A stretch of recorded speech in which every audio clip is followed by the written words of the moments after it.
তোমরা আগের ভিডিওতে দেখছিলাম আমি রায়গঞ্জে এসেছিলাম হাসপাতালে আমার ছেলের জন্ম সার্টিফিকেট নেবেন নিগে।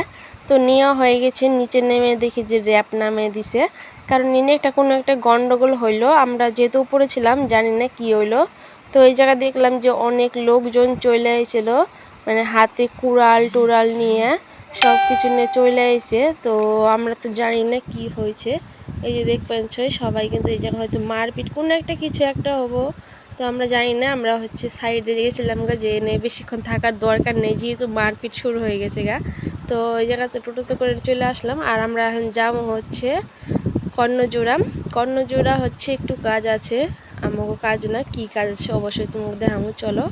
তো এই যে কর্ণজোড়া তো হয়েছিলাম আমার বৌদি, মানে আমার বৌদির মা আইছে কোনো একটা কাজে আইছে, তার নিগে বৌদি দেখা করবার নিগে আইছিল।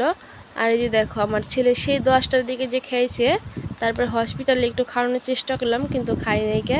তারপরে এই যে কর্ণজোড়া এসে না এই জায়গায় বসে বৌদি খাওয়াবেন ছিল ওরে, অনেকক্ষণ ধরে না খেয়ে রয়েছে কিন্তু খেবেন ছিল না। মানে ও যদি একটু ঘুরে তাহলে ও খাওয়া দাওয়া বন্ধ, একদম শুধু ঘুরলেই ওর কাছে ভালো। তো এই জায়গায় বৌদি খাওয়াবেন ছিল আর আমরা বসেছিলাম। আর ওই যে পিছনে অনেক লোকজন ছিল, এনে ভোটের যে যখন নাম কাটা গেছে তারাই নেইছিল ভোটের নাম আর কি ঠিক করবেন নিগে।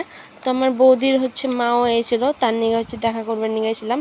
তারপরে তো আজকে প্রচুর রোদ উঠছিল, তো ওই জায়গা কুশলের রস খেলাম আমি আর আমার বৌদি। তো সবাই কিন্তু কুশলের রস খেবেন ছিল। আর এত ভিড় যে কুশলের রস শেষ হয়ে গেছিলো কিছু দোকানে। তারপরে এই জায়গা থেকে আবার মুড়ি মিশালি নিলাম। তো এটা নিয়ে যাবো বাড়ি, কারণ আমার ছেলে মানে অনেকক্ষণ ধরে রোদের মধ্যে ঘুরবেন, ওর আর ভালো লাগবে না। আমরা বাড়ি চলে আসি, যে রাস্তা থেকে একটু হাঁটার নাগে, তারপরে আমাকে বাড়ি। আর আজকে কিন্তু খুব রোদ হয়েছিল, তার মানে খুবই গরম দিছিল আজকে। আর এই যে দেখো আমরা বাড়ি চলে আসি।